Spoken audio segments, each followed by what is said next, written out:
जब आपकी तैयार हो जाती है तो वो तकरीबन आपकी नर्सरी जो है आपकी 30 से 35 दिन में तैयार हो जाती है, या 2 मंथ में भी तैयार हो जाती है। वो डिपेंड आपकी वैरायटी के ऊपर करता है, वो कितने दिन में उसकी ड्यूरेशन होती है ट्रांसप्लांट होने तक। तो जब ये फर्स्ट इसकी जो मैंने आपको रूट बताई कि राइस की होती है, तो वो आपकी जब इसको ग्रो करते हैं तो इस वो होती है।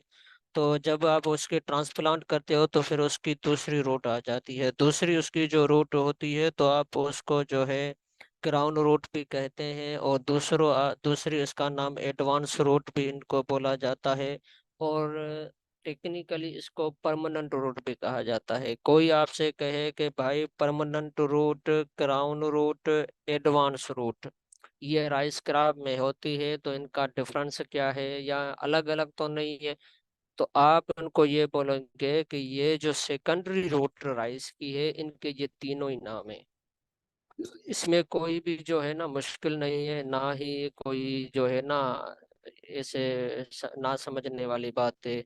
ये आपको जो है टेक्निकली, आप रिसर्च में अगर इंटरव्यू देते हैं तो इस टाइप का जो एक्सपर्ट आपको बैठेगा तो वो इस टाइप का आपको क्वेश्चन कर सकता है।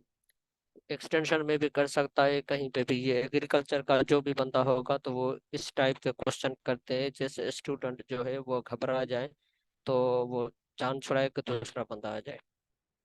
तो दूसरी में आपको ये कहता हूँ, ये जो जब रूट होती है आपकी एडवांस रूट, जब आपने ट्रांसप्लांट की, तो नंबर ऑफ जो टिलर्स आपके राइस में होते हैं वो बढ़ते ही इसी रूट में से है।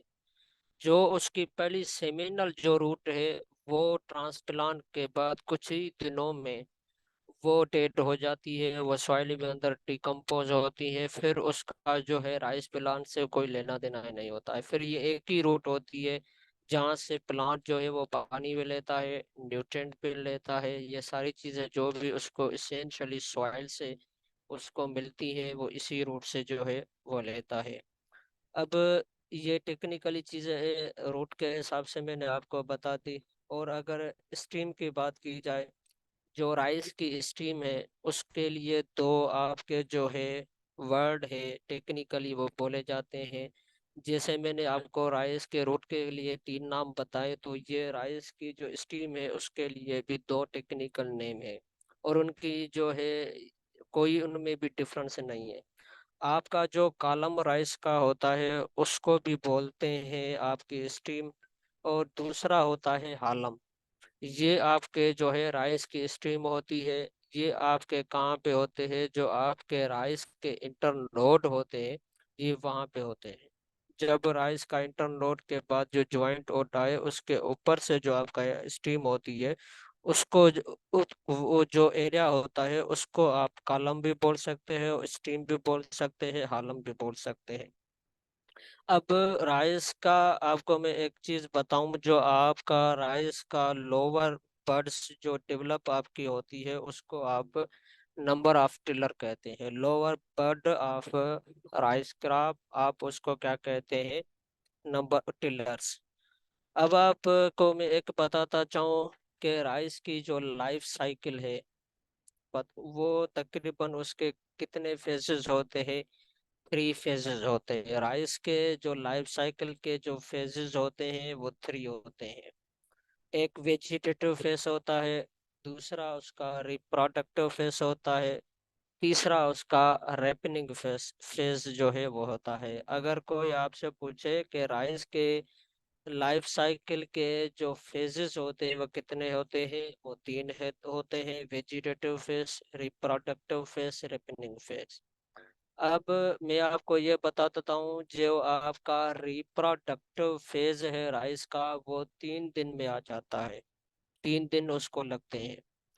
और आपका जो वेजिटेटिव जो है वो 3 दिन में होता है।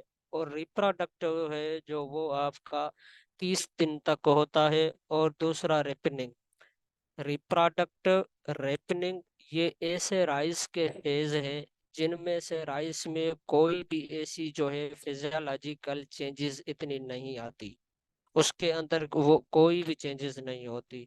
क्योंकि जब ये आपका जो वेजिटेटिव फेज में से जो आपका प्लांट निकल गया, तो फिर आपका जो प्लांट होता है वो मेचुरिटी की तरफ जाता है। और कोई भी इसमें जो है चेंजेस वगैरह नहीं आती, ग्रोथ के हिसाब से, डेवलपमेंट के हिसाब से, या आपके नंबर ऑफ टिलर के बढ़ने की जो होती है, या लीफ की फ्लैग लीफ है वो बन जाए, ये सारे चीजें नहीं बनते हैं। अब जो प्लांट आपका होता है वो उसकी लाइफ साइकिल जो है वो कंप्लीट होने जा रही होती है। और दूसरी बात मैं बताऊं, जो ये रेपिनिंग होती है, ये आपके 35 दिन तक होती है।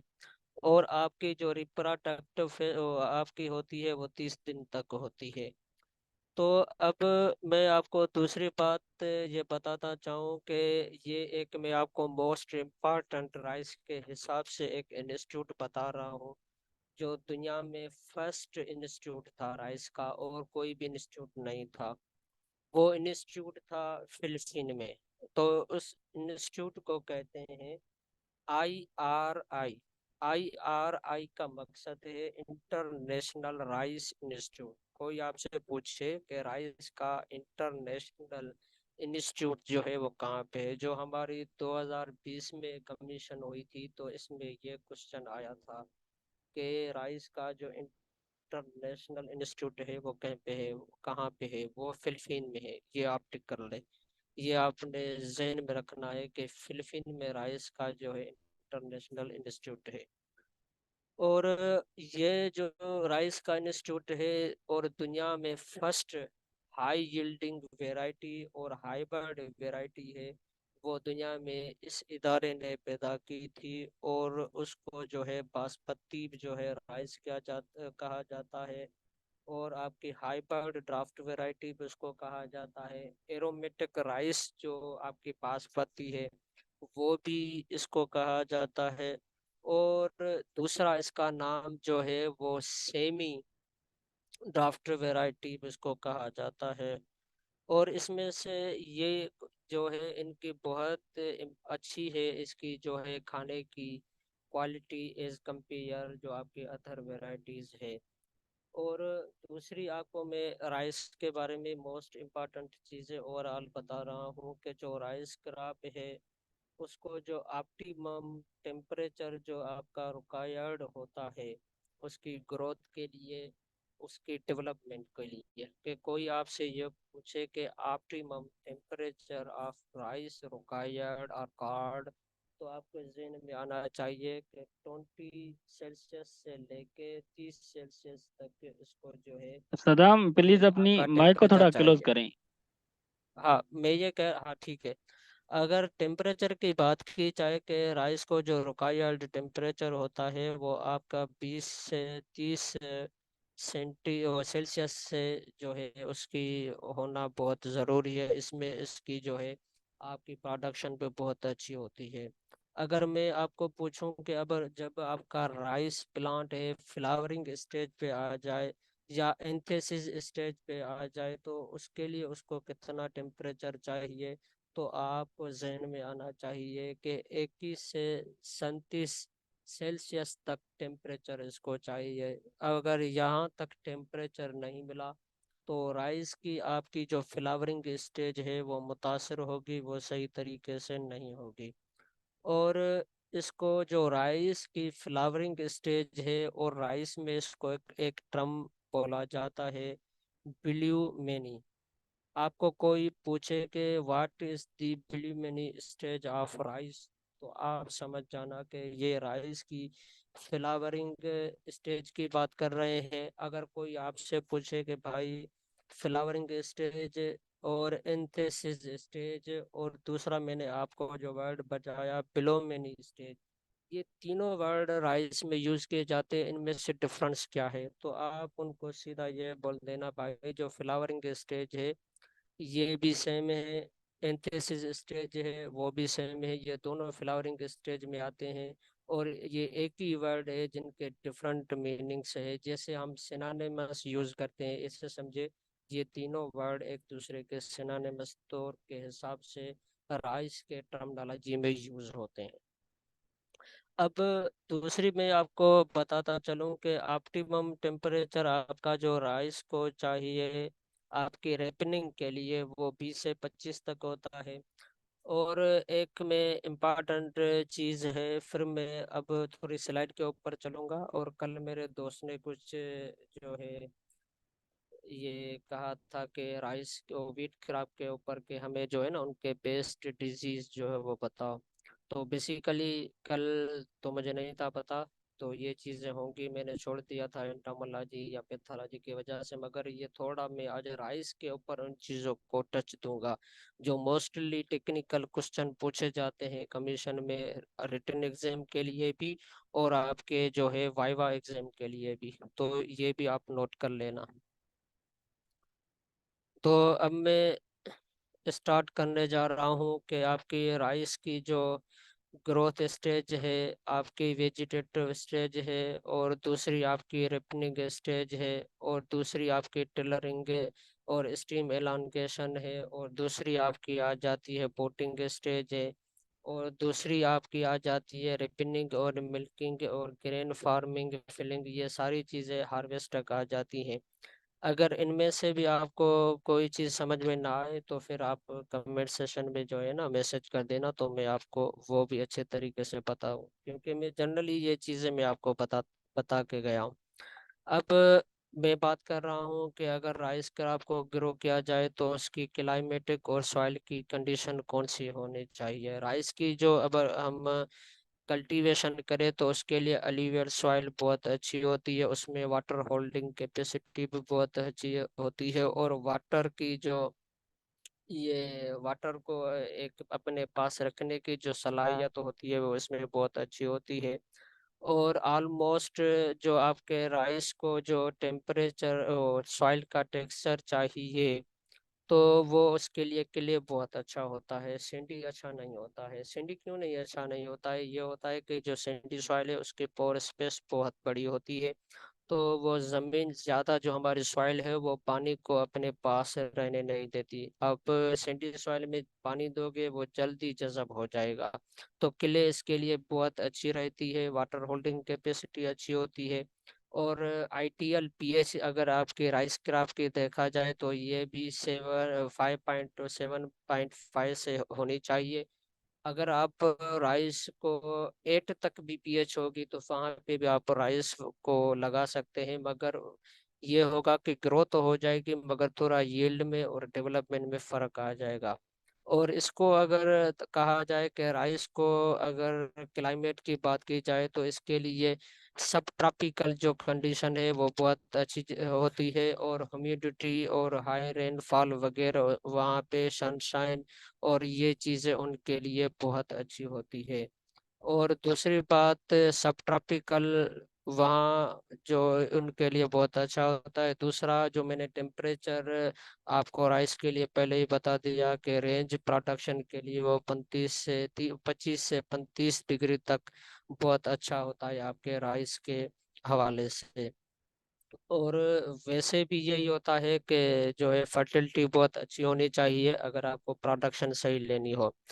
और अगर दूसरी हम राइस की बात करते हैं कि राइस को अगर जब हम ग्रो करें तो उसके लिए सीड रेट कितना होना चाहिए। आपका 6 से 7 केजी पर एकड़ जो है राइस का ये जो सीड है वो रिक्वायर्ड होता है। वो डिपेंड आपका करता है मेथड पे। अगर आप ड्राई मेथड पे करेंगे तो फिर आपका 6 से 7 केजी लगेगा। ड्राई मेथड आप वहाँ पे यूज करते हैं जहाँ पे आपकी इरिगेशन वाटर की जो अवेलेबिलिटी नहीं हो, आप वहाँ पे जो है आप ड्राई मेथड जो है अप्लाई कर सकते हैं। और दूसरा वैसे भी तो हम जहाँ पे फ्लडेड इरिगेशन देते हैं, जहाँ पे पानी हमारा ज़्यादा होता है, वहाँ पे ड्राई मेथड यूज़ नहीं किया जाता है। और दूसरी बात ये है कि जहाँ पे राइस की वैरायटी बहुत फाइन होती है, जिसकी फाइन का मकसद ये होता है कि यहाँ आपकी बीज जो है तमाम जिसका साइज उसकी ग्रेन की जब छोटी होती है तो वो अगर आप सीड ग्रो करेंगे तो फिर उसका पर एकड़ जो सीड रेट होगा वो 4 से 5 केजी होगा। और दूसरी बात में मिक्स सीड जो है वो आप यूज कर ना करें, क्योंकि मिक्स सीड करेंगे तो फिर उसमें आपको राइस की जो वैरायटी है उसको आइडेंटिफाई करने में डिफिकल्टी होगी। दूसरी बात ये है कि अगर राइस क्रॉप अगर आप जब लगाते हैं तो उसके लिए ये भी मैनेजमेंट करे कि फंजीसाइड जो है वो इस्तेमाल करे, जो भी आपके फंगल डिजीज रूट के हिसाब से राइस को अटैक करे या आपके लीफ के हिसाब से अटैक करे। अगर आप उनको फंजीसाइड के हिसाब से ट्रीट करेंगे तो आपको फंजीसाइड से डिजीज से आपके अपने क्रॉप को जो है वो बचा सकते हैं। अगर हम ट्रांसप्लांट की बात की जाए सिंध के हवाले से या पाकिस्तान के हवाले से, तो 15 जुलाई तक इसकी ट्रांसप्लांट की जो है वो लास्ट डेट होती है, टाइम होती है। और उसका जो सोइम अगर आप बासमती राइस है अगर वो ग्रो करना चाहते हैं तो उसका जो टाइम पीरियड होता है वो का होता है 1 जून से लेके 20 जून तक। और दूसरी को ऐसी भी वैरायटीज होती हैं जिनकी आप कल्टीवेशन जो है आप 20 मई से लेके जो है वो जून तक भी कर सकते हैं। वो डिपेंड करते हैं, एक ऐसी वैरायटीज होती है जो आपकी अर्ली होती है और दूसरी आपकी लेट होती है। जब अर्ली आप जो है उगाएंगे तो उसके लिए भी टाइम पीरियड उस वैरायटी के हिसाब से होगा। अब दूसरी मैं बात करूंगा राइस की वैरायटी के ऊपर। तो हमारे जो सिंध में मोस्टली जो राइस की वैरायटीज लगाई जाती हैं तो वो आपके है ARI 8। ये बहुत राइस की वैरायटी है, वो बहुत पुरानी वैरायटी है। और ये जो मेच्योर आपकी होती है वो 108 डे में होती है। इसकी जो ग्रेन की लेंथ होती है वो 6.17 मिलीमीटर होती है। अगर आप इसकी क्वालिटी ऑफ ईटिंग देखेंगे कि वो फेयर होती है। और अगर साउथर्न सिंध की बात की जाए तो ये आपकी 15 मई तक, और 15 मई से लेके आप 15 जून तक इसको ग्रो कर सकते हैं। अगर नादरन सिंध की बात करें तो आप इसको 10 जून से लेके 10 जुलाई तक इसको ग्रो कर सकते हैं। और इसकी एवरेज जो यील्ड है वो 70 मंथ्स पर एकड़ है। अगर आप अच्छी प्रैक्टिस करते हैं तो फिर इसका जो पोटेंशियल यील्ड का है वो 80 मन पर एकड़ है। और ये आपको ये जो IR 8 वैरायटी है ये आपकी रिसर्च सिंध की वैरायटी है। और ये जो मैं आपको शानदार वैरायटीज बता रहा हूँ ये शानदार वैरायटी हमारे निया की टंडोजाम की है। और इसकी जो मेचुरिटी की डे है वो 115 डेज तक होती है। और इसके जो गिरेंथ की जो लेंथ है वो 6.59 मिलीमीटर है। और ये भी खाने में बहुत अच्छी है। और इसकी यहाँ पे मैंने मेंशन कर दी है ट्रांसप्लांटिंग। और इसकी जो आपको मैं बता रहा हूँ ये ट्रांसप्लांटिंग का टाइम मैं रिपीट नहीं कर रहा हूँ क्योंकि मेज आप रह रहे हैं उसके ऊपर भी बहुत इंपॉर्टेंट अच्छी पॉइंट है जो मैं आपको बताते चलूंगा। तो एवरेज इसकी आपने देखी वो अब जो है 65 है। यहाँ मैं ये कहता हूँ कि हाँ ये आपकी DR जो वैरायटी है ये राइस की ये आपकी टोकरी है जो आपका लाड़काना में ये वहाँ की वैरायटी है। ये आपके 2020 में सर्टिफाई हुई है। और ये जो सिंध सुधार जो वैरायटी है ये भी आपकी रिसर्च टंडोजाम की है।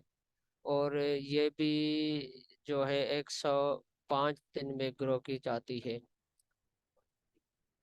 अब मेथड ऑफ सोइंग की बात की जाए तो बेसिकली अगर देखा जाए हमारे पाकिस्तान में तो वो ट्रांसप्लांटिंग वाला जो मेथड है वो यूज होता है। हमारे जो आम फार्मर्स है वो जो राइस को ग्रो करते हैं वो ट्रांसप्लांटिंग के लिए ग्रो होता है। बाकी ये आपके जो वीट पेड नर्सरी है ये भी कहीं कहीं पे जो हमारे प्रोग्रेस फार्मर्स हैं वो ही यूज करते हैं। अगर ट्राई मेथड जो मैंने आपको बताया वो वहाँ पे यूज़ होता है जहाँ पे आपका अवेलेबल ऑफ इरिगेशन वाटर कम हो वहाँ पे होता है। अब बात ये की जाए कि ये जो आपका वीट पेट ये नर्सरी का मेथड है, इसमें ये होता है कि जब आप राइस की ग्रोइंग करते हैं तो इसके लिए पहले आप राइस क्रॉप के लिए एक छोटा सा जो है वो प्लाट जो है वो तैयार करते हैं, और इस प्लाट में आपको जो है वो कल्टीवेशन आपकी राइस की करनी पड़ती है। तो उसके लिए आपको, हाँ, उसके लिए ये होता है कि जब आप राइस की नर्सरी ये सारी चीज़ें बनाएंगे, उनके लिए आप उसको ग्रो कर सकते हैं। ड्राई मेथड में ये होता है कि ये आपके रिसर्च के लिए भी बहुत अच्छे तरीके से आप उसको उगा सकते हैं। उसमें ये हो सकता है कि अगर ड्राई मेथड आप राइस के लिए इस्तेमाल कर रहे हैं तो उसमें आप ये रिसर्च करना चाहते हैं कि जो हमारी राइस है, अगर पानी नहीं मिल सकता है तो वो कितने स्ट्रेस पे रह सकती है। और इसमें आप ये भी मालूम कर सकते हैं टेक्निकली कि कोई आपसे पूछे कि भाई अगर वहाँ पे इरिगेशन अवेलेबल नहीं हो तो आप राइस कैसे ग्रो किया जाएगा, तो आप उनको बोलेंगे कि सर ड्राई मेथड के लिए हम इस्तेमाल करेंगे। ड्राई मेथड में आपको वो उतनी यील्ड नहीं मिलेगी जितनी हम ट्रांसप्लांटिंग के या फ्लड जो राइस का मेथड है जिसमें बहुत पानी की ज़रूरत होती है, उसमें आप उसको ग्रो करेंगे तो आपको यील्ड अच्छी मिलेगी।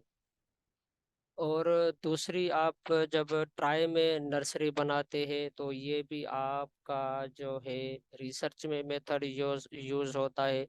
ये आप बड़ी फील्ड पे जो है इसको नहीं लगा सकते।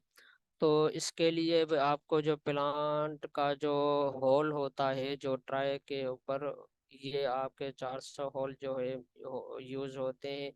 और इसकी जो स्पेस पे होती है वो 59 से लेके आपकी 34 की होने चाहिए। और इसके लिए भी आपकी वाटर की जो रिक्वायरमेंट होती है वो 25 डे से लेके आपकी 30 दिन तक आप जो है वो ट्रांसप्लांट जो है वो कर सकते हैं। और ये मैंने आपको पहले ही बता दिया कि ये एडवांटेजेस होता है, इसमें आपकी लेस एरिया जो है वो यूज़ होती है। तो बेसिकली ये आप रिसर्च के लिए इस्तेमाल कर सकते हैं, बड़ी फील्ड में इसका आपको जो है लगाने के लिए ये सही नहीं है। अब फर्टिलाइज़र और वीड मैनेजमेंट की बात की जाए कि अगर आप जब राइस की ट्रांसप्लांटिंग करते हैं तो आप ट्रांसप्लांटिंग करने के बाद पहले ही वीक में हाफ ऑफ डोज आप जो है नाइट्रोजन फर्टिलाइजर देंगे। Nitrogen fertiliser. और मैं एक और चीज़ आपको बताता चलूँ कि जब आप ट्रांसप्लांटिंग करते हैं तो वहाँ पे पहले हम क्या करते हैं, पडलिंग करते हैं। पडलिंग क्यों करते हैं कि पडलिंग करने का ये मकसद होता है कि जो हमारे सॉइल के जो पोर्स होते हैं वहां से पानी भी लीच हो जाता है, परकुलेट भी हो जाता है। वो पडलिंग करने का ये मकसद होता है कि पानी लीच नहीं हो। और पडलिंग जब हो जाती है उसके बाद आप जो है राइस की जो है ट्रांसप्लांटिंग करते हैं। इनमें से आपसे कोई ये पूछे कि भाई पडलिंग क्यों करते हैं, तो उनके लिए टेक्निकली ये चीज़ है कि जो राइस के पोर स्पेस होती है उनको बंद करने के लिए हम पडलिंग करते हैं, क्योंकि ये जो पानी की अवेलेबिलिटी है राइस क्रॉप के लिए वो मौजूदा रहे। क्योंकि जब हम पडलिंग नहीं करेंगे, पोर स्पेस नहीं बंद हुई, अगर आपने राइस क्रॉप को पानी दिया तो आपका वो ही पानी तकरीबन 2 दिन में या एक ही दिन में वो लीज डाउन हो जाएगा और आपका क्रॉप के ऊपर नमी फाइल में होगी। दूसरी बात यह है कि जब आपने नाइट्रोजन फर्टिलाइजर अप्लाई किया, ड्रेसिंग के बाद आप जो है 35 से 30 दिन के बाद फिर आप उसमें से जो है फास्फोरस फर्टिलाइजर जो है वो देंगे। पटलिंग ये मैंने सारी चीज़ें आपको पहले ही बता दी। और उसके बाद 1.5 बैग जो है आप यूरिया की देंगे। और 4 से 2 बैग आप जो है ये देने के बाद आप एसएसपी भी दे सकते हैं, और आप उसमें से डीएपी भी दे सकते हैं। अगर पोटाश की बात की जाए कि पोटाश की नीड जो है आपके ये राइस क्रॉप को कम इसकी ज़रूरत होती है, तो इसके लिए हम 1.5 बैग दे सकते हैं। अगर दूसरी बात ये है कि हाल्फ ऑफ बैग जो है हम उसको जो है सल्फर देते हैं। अगर ट्रांसप्लांटिंग जब हम कर रहे होते हैं तो वहाँ पे मैंने एक फर्टिलाइजर जो है वो मेंशन नहीं किया है, वो बहुत इम्पोर्टेंट है राइस के हिसाब से, वो है जिंक। तो एक जिंक के लिए भी मैं आपको एक इम्पॉर्टेंट चीज़ बताता हूँ। जब जिंक की डिफिशिएंसी आपके राइस क्रॉप में हो जाए तो राइस क्रॉप में एक डिजीज लगती है जिसको कहते हैं खरा डिजीज। कोई आपसे पूछे कि भाई अगर जिंक की डिफिशिएंसी हमारे क्रॉप में हो जाए तो कौन सी डिजीज है जो आपके क्रॉप को जो है लगेगी, तो आपके जहन में आना चाहिए जो खरा डिजीज है वो आपकी जो है जिंक की डिफिशिएंसी होती है। अब आपने जब ये ट्रांसप्लांटिंग कर दी, ट्रांसप्लांटिंग करने के बाद फिर आपके उसी ही फील्ड में वीट मौजूद हो जाते हैं, तो राइस क्रॉप जब आप लगाते हैं तो उसमें से आपके 15 से 30% जो है आपका वीट लॉस करता है। और आपके जो है राइस क्रॉप है उसमें जो है 3 टाइप के जो है वीट्स जो है वो प्रेजेंट आपके जो है राइस में होते हैं, राइस फील्ड में होते हैं। और उन वीटों की जो फैमिली एक की ग्रासी फैमिली भी होती है और सिटेजी भी होती है फैमिली, और ब्रॉड लीफ की भी जो है फैमिली होती है। राइस क्रॉप के ऊपर आपके जो फैमिली होती है उनमें से आपकी एक नेरो लीव की होती है और दूसरे आपके जो है ब्रॉड लीव की भी होती है। राइस क्रॉप में आपके 2 टाइप के जो वीट है वो लगे हुए होते हैं। और दूसरे आपके और भी जो है वो क्रॉप यहाँ पे वो वीट लगे हुए होते हैं। जब ये वीट की मैनेजमेंट की जाए तो राइस क्रॉप में आपका बहुत पानी लगा हुआ होता है, तो वहाँ पे आप कल्चरल प्रैक्टिस और नहीं कर सकते, तो आप डायरेक्ट ही वहाँ पे वीडी साइट जो है वो अप्लाई कर सकते हैं। तो यहाँ पे मैंने कुछ वीडी साइट के जो नाम है वो मैंने आपको बता दिए हैं, क्योंकि कल्चरल और मैकेनिकल जो आपकी प्रैक्टिस है वो इतनी नहीं की जा सकती क्योंकि वहाँ पे पानी की अवेलेबल बहुत होती है। अगर बायोलॉजिकल अप्रोच यही होती है कि उसमें एक टर्म यूज होता है बायोलॉजिकल अप्रोच। बायोलॉजिकल अप्रोच का ये मकसद होता है अगर वहाँ पे कोई एलोपैथोकली अगर कोई वीड होगा तो वो वहाँ से एक केमिकल सीक्रेट करता है, उस सीक्रेट करने से अगर दूसरा जो वीड वहाँ पे उसके साथ होगा तो वो वहाँ से वो जो है वो खत्म हो जाता है। तो अगर कोई आपसे टेक्निकली पूछे कि अगर बायोलॉजिकली हम अगर वीट को कंट्रोल करें तो कौन सा मेथड होता है, तो आप वहाँ पे बोलेंगे कि एक एलोपैथिकली जो वीट की स्पीशीज कुछ होती है जो दूसरे वीट को जो है वो खत्म करती है, एक वो जो है पॉइजन केमिकल्स उनके अंदर होता है, जब वो क्रिएट करते हैं कि उनके साथ जो दूसरा ये वीट होता है वो मुतासर हो जाता है और वो डेथ हो जाता है। अब पेस्ट मैनेजमेंट के लिए है कि राइस के ऊपर लगते हैं, और जब ये आपके नर्सरी लगाते हैं तो नर्सरी लगाने में आपके बोरर का जो है वो अटैक लग जाता है। जब आपका मई का मंथ होता है तो वहाँ पे आपकी जो है वो राइस और राइस की जो क्रॉप होता है वहाँ पे वो जो है वो इंसेक्ट वो जो है वो लगते हैं। अब अब वो जो दूसरी बात की जाए कि स्टीम बोरर जो है वो भी इसी स्टेज में वो अटैक करता है राइस क्रॉप के ऊपर। वाइट बोरर जो है वो भी अटैक करता है। ये येलो बोरर जो है वो भी अटैक करता है। स्टीम बोरर मैंने पहले बताया, पिंक बोरर है। ये बोरर के सारे जो टाइप है वो ही जो आपके क्रॉप को जो है वो अटैक करते हैं। अगर दूसरी बात ये हम किया जाए कि अगर राइस क्रॉप में अगर बोरर लग जाते हैं तो उनको कैसे खत्म किया जाए। फर्स्ट ऑफ ऑल तो आप उनमें से पहले सेक्स फेरामोन जो है वो यूज करें। अगर सेक्स फेरामोन से भी उनका जो है कंट्रोल आप नहीं कर सकते तो एक आपकी एनुअल एक आपकी पेस्टिसाइड आती है वो आप जो है फील्ड में अप्लाई करें। ग्रेन्यूअल जो आपकी पेस्टिसाइड होती है जब वो आप अप्लाई करेंगे तो वो आपके जब राइस को पानी देते हैं तो वो पानी में हल हो जाती है, तो आपकी जो एडवांस रूट है वो पानी को जब सक करेगी, तो वहां पे वो पॉइजन है जो राइस के अंदर सिस्टम में लीफ में चला जाएगा, और जब उसमें एक्टिविटीज खाने बनाने की होगी, तो जो स्टीम बोरर आपके स्टीम के अंदर बैठा हुआ होगा, जब वो अटैक करेगा उस क्रॉप के ऊपर तो वो अंदर ही मर जाएगा।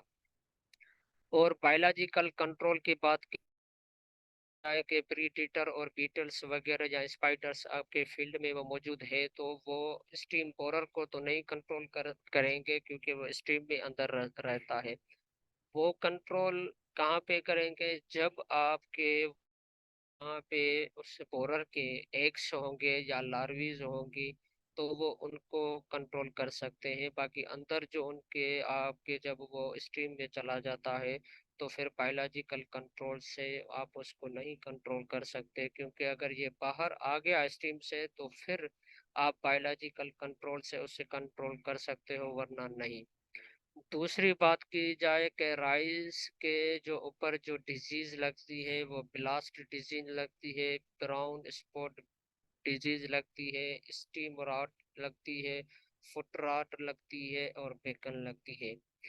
ब्लास्ट डिजीज के लिए जो मोस्ट क्वेश्चन आते हैं, वो आपसे कोई ये भी पूछ सकता है कि मोस्ट डिस्ट्रिक्ट या आपकी most dangerous disease of rice crop, तो आपके जहन में यही होना चाहिए जो आपकी ब्लाइस्ट डिजीज है, ये मोस्ट डिस्ट्रिक्ट और मोस्ट सीरियस डिजीज आपकी जो राइस क्रॉप की है, वो ब्लाइस्ट डिजीज जो है वो होती है। बाकी ये जो ब्राउन डिजीज है, ये स्पॉट डिजीज है, ये तो होती है, मगर ये जो डिजीज है ये राइस के लिए बहुत खतरनाक होती है। ब्लास्ट क्यों खतरनाक होती है, क्योंकि ये जो राइस का आपका जो ग्रेन है वो उसी पे ही अटैक होता है। जब उसी के अटैक होगा, तो जब आपका ये ग्रेन नहीं होगा तो फिर क्या होगा। ब्लास्ट डिजीज में ये होता है कि जब